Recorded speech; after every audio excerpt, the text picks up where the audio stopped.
بسم الله الرحمن الرحيم.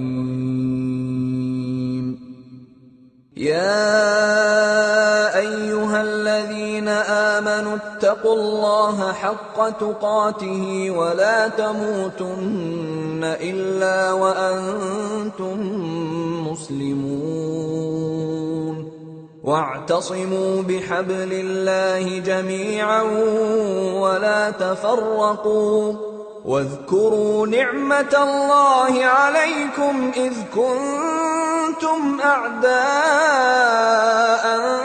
فألف بين قلوبكم فأصبحتم بنعمته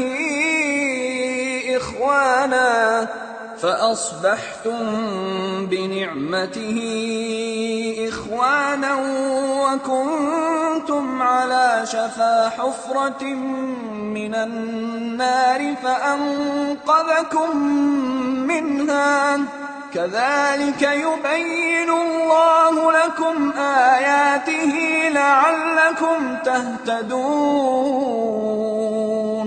ولتكن منكم أمة يدعون إلى الخير ويأمرون بالمعروف وينهون عن المنكر، وأولئك هم المفلحون. ولا تكونوا كالذين تفرقوا واختلفوا من بعد ما جاءهم البينات، وأولئك لهم عذاب عظيم. يوم تبيض وجوه وتسود وجوه، فأما الذين اسودت وجوههم أكفرتم بعد إيمانكم فذوقوا العذاب بما كنتم تكفرون.